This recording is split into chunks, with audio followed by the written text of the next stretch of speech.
کوئی جرت نہیں ہے کہ وہ ان کی مرضی کے بغیر وہ کسی قسم کا کوئی فتویٰ یا کوئی تحریر جو ہے نا وہ دے سکے۔ اور اس کی واضح مثال یہ جو گزشتہ دنوں سیدہ کائنات کے معاملے پر مفتیان دعوت اسلامی کو ہم نے کہا کہ وہ اپنے موقف کا اظہار کریں، تو ان میں سے بعض مفتیوں نے یہ رائے بھی دی تھی کہ ہمیں اس حوالے سے لوگوں کی رہنمائی کرنی چاہیے، لیکن ان کے وہ جو مرکزی مجلس شورا کے کچھ لوگ ہیں انہوں نے کہا کہ نہیں ایسا نہیں ہو سکتا، تو ایسا نہیں ہوا۔ اور ان میں سے یقیناً ہر بندہ اپنی تنخواہ نوکری بچانے کے چکر میں، اور ان کی بڑی بڑی مراعات ہیں، بڑی بڑی جناب ان کی تنخواہیں لمبی چوڑی، تو ظاہر ہے اتنی لمبی چوڑی تنخواہیں اگر دعوت اسلامی کو وہ چھوڑ دیں گے تو وہ عام مساجد اور مدارس میں تو اتنی تنخواہیں نہیں ہیں، لہٰذا وہ مفتیان دعوت اسلامی اپنی تنخواہوں اور نوکریوں کے ہاتھوں مجبور ہو کر وہ خاموش ہیں۔ اور اگر کسی نے ماضی میں اس طرح کی جرت کی بھی ہے کہ کہیں امیر دعوت اسلامی کو کہا کہ جی آپ کی فلاں فلاں ایسی چیزیں ان سے آپ رجوع کریں، یا مجلس شورا کے اراکین کی رہنمائی کرنے کی کوشش کی، تو ان کو چپکے سے آرام سے ایسا نکالا گیا کہ ان کو روڈ پر لا کھڑا کیا گیا اور انہیں اوروں کے لیے عبرت کا نشانہ بنایا گیا۔ مجھے اس بات کا پوری قوت اور شدت کے ساتھ احساس ہے کہ جب میں یہ گفتگو جو میں کر رہا ہوں، جب یہ ویڈیو اپلوڈ ہوگی تو آپ نیچے دیکھ لیجئے گا، اس نیچے کمنٹس میں چاہے وہ یوٹیوب پہ ہو یا دیگر جگہ پر، جو دعوت اسلامی کا پیڈ ایک پورا منظم گالی برگیڈ ہے کہ جو ہمارے چندوں، ہماری زکوٰۃ کے پیسوں اور ہمارے جناب والا فطرانے کے پیسوں اور دیگر چندوں کے ذریعے سے یہ لوگ تنخواہیں لیتے ہیں، تو ان کا پورے کا پورا فوکس اس پر ہوگا کہ وہ مجھے گالم گلوچ اور میرے خلاف پوری ایک تحریک اور پورا ایک طوفان بدتمیزی بپا کریں گے۔ تاہم مجھے اس سے کوئی پریشانی نہیں ہے، اس سے پہلے بھی ان لوگوں نے بہت ساری ایسی چیزیں کی ہیں، انشاءاللہ وقت آنے پر ہر چیز کو میں ثبوت کے ساتھ عوام کے سامنے رکھوں گا۔ معزز ناظرین و سامعین، اس میں کوئی دوسری رائے نہیں ہے کہ ہم اہل سنت و جماعت ہیں، اور ہمارے ہاں جو مرشد کامل ہوتا ہے، اور مرشد کامل ہوتا ہی وہ ہے کہ جو ایک مرید کو سب سے پہلے صحابہ و اہل بیت کی بارگاہوں میں پہنچاتا ہے اور پھر ان کے وساطت اور واسطے سے بارگاہ رسالت میں پہنچاتا ہے۔ اور مرشد کامل کا سب سے بڑا کام یہ ہوتا ہے کہ وہ اپنے مریدین کے دلوں میں عشق رسول کی شمع کو فروزاں کرتا ہے۔ لہٰذا مرشد کے ساتھ محبت ہونا یہ فطری بات ہے، کیوں کہ ظاہر ہے جب وہ رسول اللہ کے عشق کی سوغات بندے کو کھلائے گا تو پھر اس سے محبت ہو جانا یہ یقینی امر ہے۔ لیکن اس میں کوئی دوسری رائے نہیں ہے کہ پیر کتنا ہی بڑا کیوں نہ ہو، لیکن اس کی جو محبت اور اس کا عشق اور اس کا جو پیار اور اس کی تعظیم اور ادب ہے وہ سارے کا سارا رسول اللہ کی محبت، عشق اور ادب کے تابع ہے۔ یعنی پیر کا ادب اور محبت حضور کی وجہ سے، نہ یہ کہ حضور کا ادب اور محبت پیر کی وجہ سے۔ یعنی ہم پیر کا ادب جتنا مرضی کریں کر سکتے ہیں، لیکن اس ادب اور تعظیم کو ہم یقیناً انبیاء اور اہل بیت اور صحابہ سے ہم نیچے ہی رکھیں گے۔ امیر دعوت اسلامی کے بعض جو جاہل مریدین ہیں ان کی طرف سے بہت سارا ایسا غلو تعظیم کے باب میں، محبت کے باب میں سامنے آ رہا ہے کہ جو واضح طور پر سمجھا جا سکتا ہے کہ وہ پیر کا پروٹوکول ہرگز نہیں ہو سکتا۔ کچھ عرصہ قبل حضرت صاحب کے وضو کے پانی کو مریدوں نے تبرک کے طور پر جسم پہ ملنا شروع کیا، اور اس کو جناب اپنا تبرک کے طور پر چہرے پہ ملنا شروع کیا۔ اس پر علماء نے ان کی گرفت کی کہ بھائی یہ تو بخاری شریف کی روایت ہے کہ یہ صحابہ کرام اس عمل کا مظاہرہ رسول اللہ کی وضو کے پانی سے کرتے تھے کہ قادو یقتتلون علی وضوئی، یوں لگتا تھا کہ وہ اس وضو کے پانی کے اصول کے لیے آپس میں لڑ پڑیں گے۔ تو بھائی یہ پروٹوکول صرف حضور کے لیے، حضور کے بعد کسی شخصیت کے لیے یہ پروٹوکول نہیں ہے، بلکہ ہمارے فقہ حنفی میں بڑی واضح طور پر یہ چیز موجود ہے کہ کوئی پیر ہو یا مولوی ہو، اس کے جسم سے جو وضو کرتے ہوئے لگنے والا پانی ہے تو وہ اس کا مائے مستعمل ہے، اور اس کا حکم وہی ہے جو مائے مستعمل کا ہے۔ چنانچہ جب علماء کی طرف سے ان کی گرفت کی گئی تو اوپنلی وہ جو پہلے کیا جاتا تھا عمل، اس سے اجتناب کیا گیا۔ اب انڈور کیا ہوتا ہے وہ اللہ ہی تعالیٰ بہتر جانتا ہے کہ ہم حضور کے بال مبارک کو موئے مبارک کہتے ہیں، اور موئے مبارک کے حوالے سے صحابہ کرام علیہم رضوان کے وہ فرامین ہمارے سامنے موجود ہیں کہ مجھے حضور کا اگر ایک بال مل جائے تو مجھے روئے زمین کی تمام نعمتوں میں سے اس سے بڑی کوئی نعمت اور سعادت نہیں لگتی ہے۔ تاہم یہ خرافات اور بدعات بھی دعوت اسلامی کے اندر شروع ہوئیں کہ امیر دعوت اسلامی کے جو بال تھے ان کو موئے مبارک امیر اہل سنت کہہ کر اور ان کے بیٹے کے منہ مبارک جانشین امیر اہل سنت کہہ کر باقاعدہ زیارت کرائی جانے لگی، ان کی تقسیم ہونے لگی، یعنی اگر کہیں بچوں کے مقابلے ہو رہے ہیں تو اس کے بعد ان کو انعام کے طور پر دیا جا رہا ہے جی کہ فلاں بندے کو منہ مبارک کے امیر دعوت اسلامی پیش کیا جائے گا، اور اس کا اسی طرح خوشی کا اظہار کہ جیسے کہ گویا کہ یہ منہ مبارک کے مصطفیٰ صلی اللہ علیہ وسلم کسی کو مل گئے۔ اور یہ چلے ان کو 10 روپے عیدی اور مدینے کا بسکٹ اور امیر سنت کے منہ مبارک۔ ارے واہ سبحان اللہ، کیا بات ہے، سبحان اللہ سبحان اللہ۔ علیہ بھائی بڑے پیارے پیارے باپا کے دیے ہوئے تبرکات آپ کا بھی درست ہے، اور آپ کو عاشق غوث اعظم کے پیارے پیارے بال امیر سنت کے بال تحفے میں دیے جائیں گے، منہ عطار۔ تو یہ ان کی ایک واضح وہ پروٹوکول جو رسول اللہ کی منہ مبارک کا تھا وہ انہوں نے اپنے پیر کو دیا، تو اس پر بھی علماء اہل سنت نے اس کی گرفت کی۔ ابھی بھی انڈور آج بھی ان کے گھروں میں اگر کسی کے پاس وہ بال حضرت صاحب کا یا ان کے بیٹے کا موجود ہے تو اس کو اسی اہتمام کے ساتھ یہ لوگ زیارت کرواتے ہیں گھروں کے اندر۔ ان کی خواتین، یہ بالکل 100% درست ہے، اور ہزاروں لوگ میری تائید اور تصدیق کریں گے کہ جو ان لوگوں کو جانتے ہیں اور جن کا تعلق ہے، تو یہ اسی طرح کا انڈور ابھی تک ان کی یہ بدعت ختم نہیں ہوئی۔ بعض مبلغین کی طرف سے ایسا غلو بھی جو ہے نا ہمارے سامنے آیا ہے کہ ایک دن انہی کا ایک مبلغ ہے، وہ کہنے لگا جی کہ یہ اس کے پاس تھا، کہنے لگا جی یہ میرا منہ مبارک ہے حضرت صاحب کا، مجھے روئے زمین کی ہر چیز سے یہ منہ مبارک زیادہ پیارا ہے۔ تو میں نے اس کو کہا خدا کا بندہ، خدا کا خوف کر، یہ جملے جو ہے نا رسول اللہ کے منہ مبارک کے لیے صرف صحابہ کرام بولا کرتے تھے، تو ایک پیر کے ساتھ اتنی غلو محبت میں نہ کر، یہ درست نہیں ہے۔ بہرحال مزید بارہ ان حضرات کی طرف سے وقتاً فوقتاً اور بھی اس طرح کی بہت ساری چیزیں سامنے آتی رہی ہیں۔ ٹی ایل پی اہل سنت و جماعت کی ایک سیاسی جماعت ہے، انہوں نے ایک نعرہ جو ہے نا شروع کیا اہل سنت میں ناموس رسالت کے جذبات کے اظہار کے طور پر، لبیک لبیک لبیک یا رسول اللہ۔ اس کے جواب میں دعوت اسلامی کے جو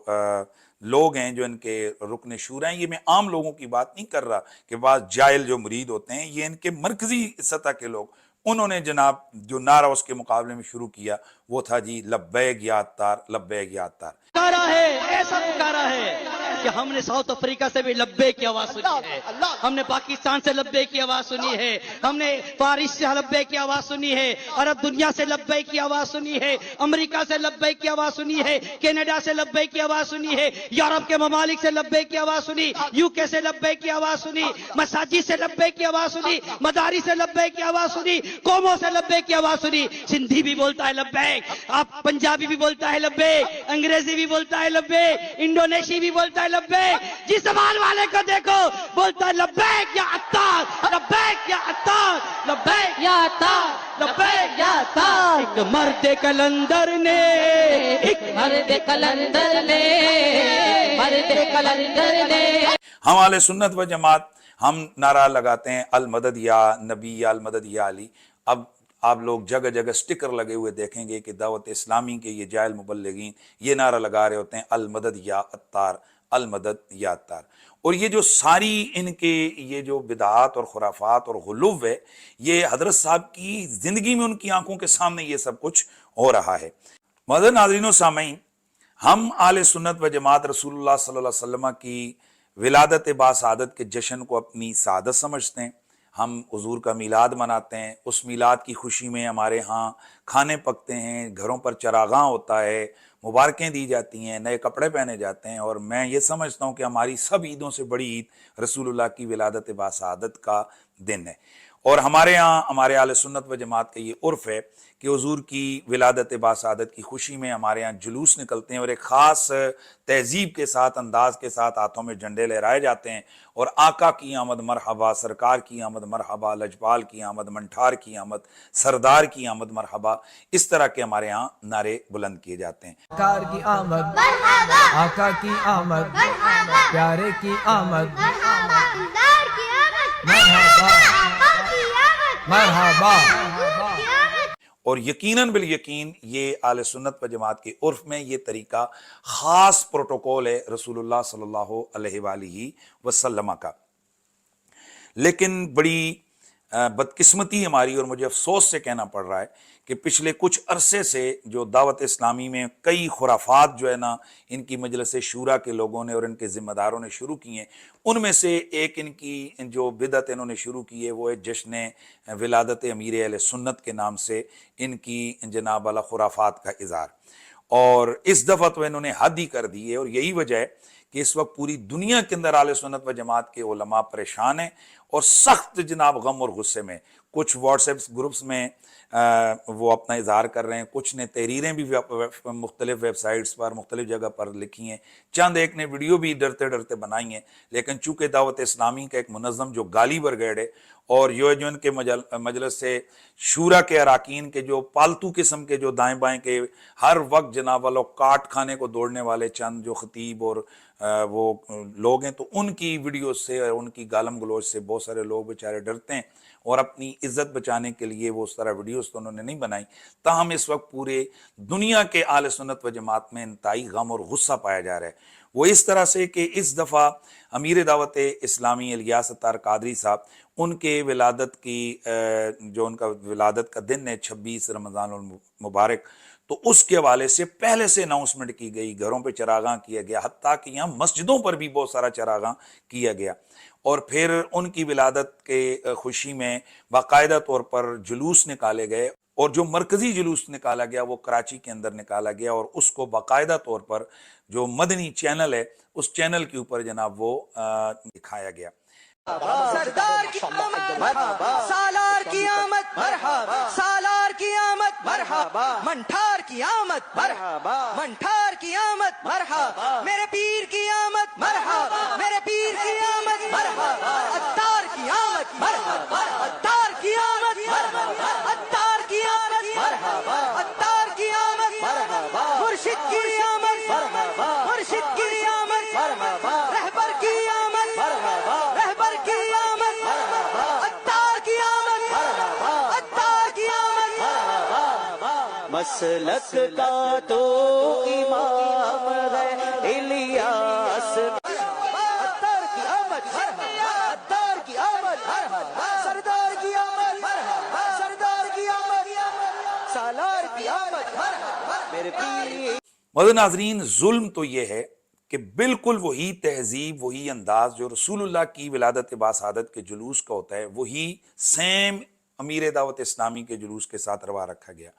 اور اسی طرح کے نعرے منٹھار کی آمد، سرکار کی آمد، یہ حضور کی محبت میں ہمارے ہاں نعرے لگتے ہیں، لیکن ظلم دیکھیے اور حد ہو گئی ہے کہ وہ جو نبی کا پروٹوکول ہے وہ ان لوگوں نے اپنے پیر کو دیا ہے، اور میں سمجھتا ہوں کہ یہ حد ہو گئی ہے، اور حد بھی بالکل حد سے گزر گئی ہے، اور اب میں اہل سنت کے علماء سے کہوں گا اور بالخصوص مفتیان دعوت اسلامی سے کہ خدا کا خوف کرو، بے شک تمہیں تنخواہوں کا اور نوکریوں کا معاملہ ہے، لیکن اللہ کی دربار میں تم نے جانے، حضور کی بارگاہ میں جانا ہے۔ یہ جو پوری قوم کو جو اس وقت گمراہی کے اندر دھکیلا جا رہا ہے اس پر تم لوگ خاموش ہو، اور دیگر جو علماء ہیں میں ان سے بھی کہوں گا کہ خدا کا خوف کریں، اور آپ نے اللہ کو جان نہیں دینی ہے۔ کسی جگہ پہ اگر کوئی بندہ ہوتا وہ کوئی ایسا لفظ کہ جو کسی بڑے جلیل القدر ولی اللہ کا لقب ہے، لفظ ہے، وہ اس کے لیے اگر استعمال کرتا تو اس کے خلاف ویڈیوز جناب بن جاتی ہیں، اور وہاں نہ دیکھا جاتا ہے کوئی سید ہے، نہ دیکھا جاتا ہے کوئی بڑی علمی شخصیت ہے، اگر وہ سبقت لسانی سے بھی اس سے کوئی لفظ استعمال ہو جائے تو اس کے خلاف پورے کا پورا جناب طبقہ شروع ہو جاتا ہے۔ یہاں پر کوئی بھی نہیں بول رہا، اور حد تو یہ ہے کہ باقاعدہ طور پر دعوت اسلامی کے لوگ ایک دوسرے کو مبارکیں دے رہے ہیں، عید میلاد عطار مبارک ہو، اس طرح کی چیزیں آ رہی ہیں، اور پھر اس کے بعد عیدی بھیجی جا رہی ہے باقاعدہ طور پر، تو کیا ہم کیا سمجھیں گے کیا ہو رہا ہے؟ وہ مدنی چینل کہ جس مدنی چینل کو چلانے کے لیے اربوں روپیہ اہل سنت و جماعت کا سالانہ خرچہ ہو رہا ہے، معزز ناظرین، اربوں روپیہ، اور یہ کہاں سے آ رہا ہے؟ یہ وہی میرا اور آپ کا زکوٰۃ کا پیسہ ہے، یہ وہی ہمارا چندہ ہے، یہ وہی ہمارا فطرانہ ہے کہ جو ہم بڑے جذبے کے تحت ہم دعوت اسلامی کو دیتے ہیں۔ یہ ٹیلی تھون کے ذریعے سے جو کروڑوں روپے اکٹھا کیا جاتا ہے، یہ وہ ہمارا اربوں روپیہ ہے کہ جو صرف ایک مدنی چینل پہ اربوں روپیہ لگ رہا ہے. جو باقی یہ للے تللے ہو رہے ہیں انشاءاللہ اس پہ میں پوری, اگر میں چاہتا ہوں کہ ان کی طرف سے ان کا گالی برگیڈ متحرک ہو تو پھر میں ان کو ایک ایک ثبوت دوں کہ پھر کس مرکزی شورا کے رکن کا کتنا کون سا محل تیار ہو رہا ہے, اور اس کے لیے صرف اس کے جو بلڈنگ کو بنانے کے لیے اس کی جو ایسیسریز ہیں, اس کے جو ٹوٹیاں شیشے ہیں نا, وہ 3 کروڑ روپے کے باہر سے منگوائے گئے. اور پھر میں آگے انشاءاللہ ساری لوکیشن بھی اور ایک ایک رسید بھی انشاءاللہ میں پیش کروں گا. اللہ کے فضل سے میرے پاس تمام چیزیں موجود ہیں, اور اب میں نے فیصلہ کر لیا ہے کہ اس گالی بریگیڈ کو میں جو نا منہ توڑ جواب دوں کہ یہ وہ لوگ ہیں کہ جو سیدہ کائنات کے حوالے سے جو بے ادب ہیں ان کے خلاف نہیں بولتے ہیں. یہ توہین رسالت کے حوالے سے چیزیں آتی ہیں تو جب انہیں کہا جائے کہ بھائی مدنی چینل کے اوپر آپ اس چیز کا اظہار کریں, ابھی ختم نبوت کا معاملہ سپریم کورٹ میں ہوا, اس پر ان سے کہا گیا کسی کی کوئی توفیق نہیں ہے, انٹرنیشنلی توہین ہوتی ہے, قرآن جلایا جاتا ہے, ان میں سے کسی کی کبھی یہ توفیق نہیں ہوئی. جب کہا جائے کہ اس مدنی چینل کے اوپر آپ آواز کو اٹھائیں تو سارے کہتے ہیں کہ کیا ہم چینل کو بند کر دیں. تو اب ہم پوچھنا چاہتے ہیں کہ وہ جو اربوں روپیہ اہل سنت و جماعت کا اس مدنی چینل پہ لگ رہا ہے تو کیا وہ صرف اس لیے کہ اس قسم کی جناب خرافات آپ لوگوں کے سامنے لے کے آئیں اور ان کا عقیدہ اور ان کا ایمان خراب کریں آپ لوگ؟ اب میں یہاں پر ایک 2 چیزیں ذرا کہیں گے, شاید یہ کہیں جی کہ میں صرف جذبات میں بات کر رہا ہوں. یہ فتاویٰ امجدیہ ہے جلد 4 میں, اس میں ایک سوال ہوا حضرت صاحب سے کہ حضور غوث پاک کی پیدائش محفل میلاد کے بعد بیان کی جائے, یعنی غوث پاک کی ولادت باسعادت کو حضور کی محفل میلاد کے بعد بیان کیا جائے اور قیام کیا جائے, جس طرح اہل سنت میں حضور کی ولادت کا بیان کرتے ہوئے قیام کیا جاتا ہے, تو کیا ایسا کرنا شرعاً جائز ہے؟ مفتی صاحب جواب دیتے ہیں غوث پاک کی ولادت کا بیان کیا جائے اس میں کوئی حرج نہیں, مگر بوقت بیان ولادت کے قیام نہ کیا جائے کہ عرف مسلمین میں حضور اقدس صلی اللہ علیہ وسلم کے بیان ولادت کے ساتھ یہ چیز خاص ہے. اگر دیگر بزرگان دین کے لیے بھی یہی کیا جائے گا تو میلاد شریف کی اہمیت اور خصوصیت باقی نہیں رہتی. تو میں آپ سے پوچھنا چاہتا ہوں کہ اگر غوث پاک کا ولادت کا بیان کر کے محض کھڑے ہو کر یعنی قیام کیا جائے ادب سے, تو اس کے حوالے سے یہ فرماتے ہیں کہ یہ چونکہ ہمارے عرف مسلمین میں حضور کے ساتھ یہ خاص ہے لہذا غوث پاک کے لیے بھی یہ کرنا درست نہیں ہے. تو میں پوچھنا چاہتا ہوں کہ ہمارے جو مسلمین اہل سنت و جماعت کے عرف کے اندر یہ جو میلاد کے جلوس نکالنا, جھنڈے لہرانا, مرحبا کی صدائیں, گھروں کے اوپر چراغاں کرنا, یہ سب کچھ تو یہ تو ہمارے ہاں رسول اللہ کی ذات کے ساتھ خاص ہے, تو وہ ایک پیر صاحب کے لیے وہ کیسے جو ہے نا یہ ایک جائز ہو سکتا ہے؟ سردار کی آمد سالار کی آمد مرحبا, سالار کی آمد مرحبا, منٹھار کی آمد مرحبا, منٹھار کی آمد مرحبا, میرے پیر کی آمد مرحبا, میرے پیر کی آمد مرحبا, عطار کی آمد مرحبا. میں ایک اور بھی دلیل دینا چاہوں گا. یہ دعوت اسلامی کے ذریعے تمام ایک کتاب چھپی ہے کفریہ کلمات, اس میں انبیاء کرام کی گستاخیوں کے عنوان کے تحت پہلا مسئلہ یہ ذکر کیا گیا کہ جناب غیر نبی کے ساتھ علیہ السلام کہنا. تو اس میں نیچے جا کر لکھا گیا کہ چونکہ یہ جو علیہ السلام یا درود و سلام ہے یہ پروٹوکول ہے, خصوصی پروٹوکول ہے انبیاء کا اور فرشتوں کا, لہٰذا یہ کسی اور کے لیے یعنی اگر ہم امام حسین علیہ السلام کہیں گے, امام علی علیہ السلام کہیں گے, سیدہ زہرا سلام اللہ علیہ کہیں گے, تو یہ کہتے ہیں کہ یہ جائز نہیں. اور اتنا ظلم ان لوگوں کا کہ انہوں نے اس کو عنوان اوپر دیا انبیاء کی گستاخیاں, اور پہلا سوال ہی وہاں یہ ڈالا, یعنی کس قدر میں حیران ہوں, دیدہ دلیری ہے. وسلام علی ابی حنیفہ اور دیگر اس طرح کے بہت سارے دلائل موجود ہیں. بہرحال میں اس باس میں نہیں پڑھنا چاہتا. تو انہوں نے یہ لکھا جی کہ چونکہ اس کی وجہ یہ ہے کہ وہ ایک خصوصی پروٹوکول ہے علیہ السلام والا, تو مولا علی کے لیے, حسنین کریمین کے لیے, سیدہ زہرا پاک کے لیے وہ نہیں دے سکتے کیونکہ ان کے ساتھ خاص ہے. تو میں پوچھنا چاہتا ہوں کہ ایک وہ پروٹوکول کہ جو اہل سنت میں اختلافی ہے, اگر وہ مولا علی کے لیے یا حسنین کریمین کے لیے, سیدہ زہرا کے لیے جو نبیوں کا پروٹوکول ہے یہ فرشتوں کا وہ لے کر آئیں, تو آپ اس کو انبیاء کی گستاخی کے عنوان کے تحت لکھ رہے ہیں. تو میں پوچھنا چاہتا ہوں کہ یہ جو خصوصی پروٹوکول سید عالم صلی اللہ علیہ وسلم کا اہل سنت کے عرف میں رائج ہے اور خاص ہے یہ, تو یہ ایک پیر کے لیے, وہ بھلے کتنے ہی بڑے بزرگ کیوں نہ ہو, ان کے لیے یہ کرنا کیسے جائز ہو سکتا ہے؟ اور پھر اس سے بھی بڑھ کر یہ کہ وہ بہت ساری اصطلاحیں یہ دعوت اسلامی کے جو جاہل مجلس شورا کے لوگ ہیں یہ وہ کہ جو ہمارے عرف کے اندر حضور کی ذات کے ساتھ متعلق ہیں، یہ اپنے پیر کے لیے استعمال. مثلا ہمارے ہاں رسول اللہ کی آل کو آل رسول کہا جاتا ہے، آل زہرا کا لفظ بولا جاتا ہے. اب یہ لوگ عام طور پر یہ اپنے لفظوں میں یہ جملے استعمال کرتے ہیں، آل اتار، آل عمران. کو ایک لینی ہے. تو جی اطہر بھائی ماشاءاللہ کیا فرما رہے تھے آپ؟ میں عرض کر رہا تھا حضور کے الحمدللہ آل اتار آل عمران ہی نہیں، الحمدللہ آپ کی مبارک آل کی برکت سے، آل پاک مصطفیٰ صلی اللہ علیہ وسلم کے فیضان سے دنیا بھر کی لاکھوں کروڑوں فیملیز ہیں جو آج کی شب کو الحمدللہ بڑی شان و شوکت کے ساتھ اس کو احتشام کے ساتھ منا رہی ہیں الحمدللہ. ماشاءاللہ. مرشد اپنے آل کا صدقہ مجھ کو نبھا لو میں ہوں جیسا. مرشد اپنے آل کا صدقہ مجھ کو نبھا لو میں ہوں جیسا. تیرے سوا میں کس سے کہوں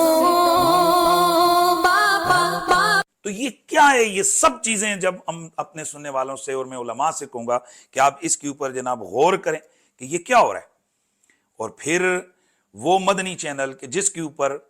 ناموس رسالت کی کھل کے بات کرنا وہ ان کو اچھا نہیں لگتا، باقی چیزیں، تو وہ جو اربوں روپیہ اس مدنی چینل کے اوپر آل سنت کا خرچہ ہو رہا ہے، اب اس کے اوپر کیا عجیب ڈرامے بازیاں وہ قوم کے سامنے رکھی جا رہی ہیں. کبھی تو مسئلے بیان کیے جا رہے ہیں کہ جی سبز چھلکا جو کھیرے کا وہ ڈسٹ بین میں ڈالیں گے، تو ذرا اپنے سر کے امامے کو دیکھیں، اگر امامے کا کلر ہے اور امامے کا کلر گنبد خضرا کے کلر سے، تو پھر یہ دیکھیں، یعنی اس کو بھی ایک تاثر دیا جا رہا ہے کہ یہ ایک بے ادبی ہے.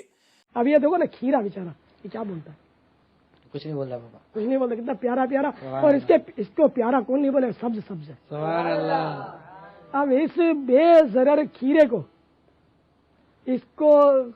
بس وہ لگے رہتے ہیں، چھیلتے رہتے ہیں. اور اس کا سبز سبز چھلکا جو لوگ سر پہ سبز باندھتے ہیں نا وہ بھی کچرا کنڈی میں ڈالتے ہیں. ان کی عجیب منطق الٹی ہے کہ یہی سبز رنگ سر پہ چڑھاتے ہیں، یہی سبز رنگ اس کو کچرا کنڈی میں ڈالتے ہوئے ان کا ہاتھ ذرا ہی نہیں کانپتا، پھینک دیتے. تو حیرت انگیز طور پر یہ اس طرح کی چیزیں جو اس وقت دوسرے مسلکوں کے آگے سامنے ہم لوگ مذاق بنے ہوئے ہیں.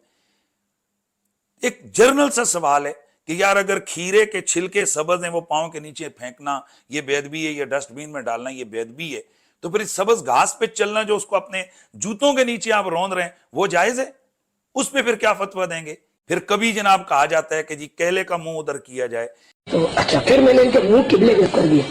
قبلہ اس طرف ہے نا، تو ہر چیز کا منہ قبلے کی طرف ہو سکے تو رکھنا چاہیے. احترام کی نیت کریں گے کعبے کی تعظیم بھی تو اس کا ثواب بھی ملے گا. احترام کی نیت کریں گے کعبے کی تعظیم بھی تو اس کا ثواب بھی ملے گا. تو صحیح طریقہ اس کا یہ کر کے نکلے نہیں ہے جیسے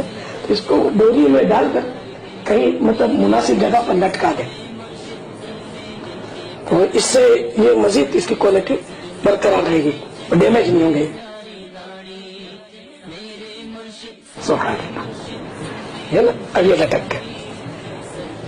اب رخ بھی اس کا میں نے قبلے کی طرف کر دیا. یہ اس کے منہ جو ہے نا. کبھی جناب والا وضو کے اور غسل کے ایسے ایسے مسائل کہ جب سر شرم سے جھک جاتا ہے. اور پھر کبھی جناب والا بلی صاحبہ، محترمہ بلی صاحبہ، یہ بلی کے سر پر نالے پاک کا نقش ظاہر ہے. آپ سے سوال یہ ہے کیا اس نالے پاک کے نقش کی وجہ سے اس بلی کی تعظیم کرنا چاہیے؟ یہ بلی کیا کہیں محترمہ بلی صاحبہ، نالے پاک کا نقش باقی نالے پاک سے مشابہ اس کے سر پر نقش ہے. یہ دو بچے الگ الگ ہیں، بلی ہے یہ دو بچے دونوں کے سروں پر یہ نشان ہے. سبحان کورنگی میں ہمارے کیا جی بابا کرنگی شریف ہم پرانا کی بلی ہے یہ. واہ. ایک تو یہ جس کی آنکھیں نیچے ہیں. اچھا یوں کفل مدینہ آنکھوں کا. واہ.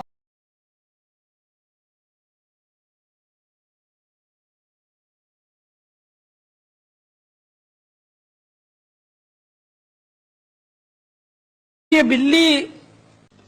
محترمہ بلی صاحبہ جو ہیں تو اب ان کے پیشانی پر پاک کے مشابہ نقش بنا ہوا ہے، ٹھیک ہے نا.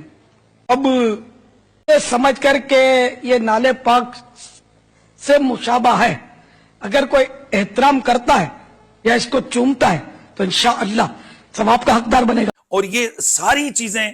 یہ جناب والا اس چینل پہ ہو رہی ہیں کہ جو اہل سنت و جماعت کے چندے پر پلنے والا چینل ہے، چلنے والا چینل ہے. اور اس پر سب کچھ یہ خرافات یہ چیزیں دکھائی جا سکتی ہیں، لیکن اس پر اگر آواز نہیں لگائی جا سکتی تو کسی حق میں وقت جو بے ادبی کرے، ہر ایسا جج جو کہ رسول اللہ کی ختم نبوت کے خلاف بات کرے، یا انٹرنیشنلی اگر کوئی اس قسم کی بات ہو تو وہاں پر چینل خاموش گنگے بن جاتے ہیں، کہتے ہیں نہیں ہمیں اس چیز کی اجازت نہیں۔ اور پھر یہاں تک اب ان لوگوں کی دیدہ دلیری بڑھ چکی ہے کہ یہ جو رسول اللہ کی ناموس کے لیے ہم لوگ جناب جلوس نکالتے ہیں، ان کی نظر میں یہ بھی ایک خرافات ہے، یعنی ان کے پیر کے نام کا جلوس نکلے، اس کی عزت کے لیے یہ لوگ جناب نعرے لگائیں، وہ درست ہے۔ اور جو روڈوں کے اوپر رسول اللہ صلی اللہ علیہ وسلم کی ناموس اور صحابہ کی عزت کے لیے اگر اہل سنت میدان میں نکلیں اور اپنا احتجاج ریکارڈ کروائیں تو یہ ظالم لوگ جناب اللہ اس کی حوصلہ شکنی کرتے ہیں اور اس کے خلاف یہ پروگرام کرتے ہیں۔ دیکھیے یہ ناموس رسالت، ناموس صحابہ کے حوالے سے آپ نے عرض کیا نا کہ دعوت اسلامی یا امیر اہل سنت یہ کیوں نہیں آتے روڈوں پر۔ اصل میں مسئلہ یہ ہے کہ اگر آپ ہوا کے رخ پر چلیں گے نا تو تباہ ہوں گے، اور اگر آپ ہوا چل رہی ہو اور آپ مضبوط درخت کی مانند کھڑے رہیں تو پھر آپ کامیاب ہیں۔ صحیح۔ ناموس رسالت کا پہرا دینے کا مطلب یہ نہیں ہے کہ میں باہر نکل کر شور شرابہ شروع کر دوں۔ ناموس رسالت کا پہرا دینے کا مطلب یہ نہیں ہے کہ میں باہر نکل کر شور شرابہ شروع کر دوں۔ ناموس صحابہ پر پہرا دینے کا مطلب یہ نہیں ہے کہ میں اپنے ہی ملک کو نقصان پہنچا دوں، بلکہ اس کا مطلب یہ ہے کہ آپ ایسا منظم انداز سے کام کریں کہ لوگ آپ کے قریب آئیں اور ان کے دل میں شمع عشق رسول جو ہے نا وہ جل جائے۔ واہ واہ واہ، یہ ہے اصل ناموس رسالت کی حفاظت کا ایک انداز۔ اور پھر سب سے بڑی بات ان کی اب دیدہ دلیری یہاں تک پہنچ چکی ہے کہ یہ لوگ اس جرت میں آ گئے ہیں، چونکہ علماء اہل سنت نے ہمیشہ مفاہمت کا راستہ اختیار کیا، یہ اپنی عددی برتری اور یہ جو اربوں خربوں روپیہ، یہ بھی انشاءاللہ ایک ٹاپک ہے، میں اس پر میں پوری ریسرچ کر کے بیٹھا ہوا ہوں، اور میں ملکی ادارے اگر میرے ساتھ رابطہ کریں گے میں ان کو بھی بہت ساری چیزیں انشاءاللہ اس حوالے سے میں آگاہ کروں گا کہ کیا کچھ اندر خانے ہو رہا ہے، اہل سنت و جماعت کو کس طرح سے نچوڑا جا رہا ہے، اور ان چیزوں کو کن تللوں پر ان رکوم کو جو ہے نا وہ لگایا جا رہا ہے۔ یہ ایک الگ ٹاپک ہے، لیکن انشاءاللہ وہ بھی کبھی میں انتظار کروں گا کہ ان کا گالی برگیڈ متحرک ہو تو پھر میں ان کو جناب ان کے منہ پر وہ ساری چیزیں رکھوں گا۔ لیکن میں کہہ رہا تھا کہ ان کی اب ہمت ہو چکی ہے، جرت میں آ چکے ہیں یہ لوگ کہ اس وقت جناب یہ دیدہ دلیری سے یہ کہتے ہیں جی کہ ناموس رسالت کی تحفظ کا یہ کون سا طریقہ ہے کہ روڈوں پر نکل کر احتجاج کرو۔ انا للہ و انا الیہ راجعون۔ اور اگر کوئی مجاہد میدان میں نکلے اور حکومت وقت کو کہے کہ ظالموں یہ جرم نہ کرو اور ان گستاخوں کو منہ توڑ جواب دے تو یہ لوگ اس کا مذاق اڑاتے ہیں، اور ان کے پورے کا پورا طبقہ، ان کا پورے کا پورا آوا اس کام پر لگا ہوا ہے۔ میں اپنے تمام علماء اہل سنت سے گزارش کروں گا کہ خدا کا واسطہ یار اس مسلک کا تم نے کھایا ہے، اس دین کا کھایا ہے، اب تو حق بول جاؤ یار، اب بس کر جاؤ یار، بہت ہو گیا ہے، بہت ہو گیا ہے۔ یہ دیکھو اتنے عرصے سے یہ میرے خلاف کیا سے کیا یہ لوگ کر رہے ہیں، میں اگر بھوکا نہیں مر رہا ہوں انشاءاللہ آپ بھی نہیں مرنے لگیں، لیکن کم از کم اتنی جرت اپنے اندر پیدا کریں کہ حق کو حق اور غلط کو آپ غلط کہہ سکیں۔ اور میں آخر میں حضرت محترم امیر دعوت اسلامی الیاس عطار قادری صاحب کی خدمت اقدس میں گزارش کروں گا کہ آپ کے ہوتے ہوئے اس وقت آپ کی تنظیم میں اور بنیادی طور پر تو ظاہر ہے ہمارے مسلک میں یہ خرافات ہو رہی ہیں، آپ کو نام کے نعرے لگ رہے ہیں یا مدد العطار، ذرا آپ کھل کے کہیے کہ کیا آپ مدد فرما سکتے ہیں اس طرح جس طرح آپ کے نعرے لگ رہے ہیں؟ تو اس قسم کے نعرے لگ رہے ہیں، اور پھر جو پروٹوکول انبیاء کا یا صحابہ کا اور آل بیت کا بھی نہیں ہے اس سے بڑھ کر یہ لوگ آپ کو پروٹوکول دے رہے ہیں۔ ایک طرف آپ کہتے ہیں میں بہت عاجز انسان ہوں، بہت میں عاجز ہوں، تو پھر آپ کی آنکھوں کے سامنے آپ کی تعریفوں کے پل باندھ رہے ہوتے ہیں یہ آپ کے جاہل مبلغین، تو وہاں پر ان کو آپ شٹ اپ کال کیوں نہیں دیتے ہیں؟ آپ کے حوالے سے وہ اس قسم کے واقعات بیان کر رہے ہوتے ہیں، کوئی خوابوں کے ذریعے اور کوئی کس طرح، کہ بندہ حیران و پریشان ہو جاتا ہے۔ آپ کی کان سن رہے ہوتے ہیں، آپ کی موجودگی میں یہ بیان ہو رہا ہوتا ہے، اور آپ اس پر کسی قسم کا کوئی رد عمل نہیں دیتے۔ کیا یہی اولیاء کرام کا تقوی کا انداز ہے کو اپنے سامنے بٹھا کر اس طرح سے تعریفیں وہ کرواتے ہیں؟ تو میں گزارش کروں گا حضرت امیر دعوت اسلامی کی خدمت اقدس میں کہ آپ اپنی حیات میں اللہ تعالیٰ آپ کو لمبی زندگی عطا فرمائے، آپ اپنی حیات مبارکہ کے اندر ان تمام بدعات کے آگے بند باندھیں،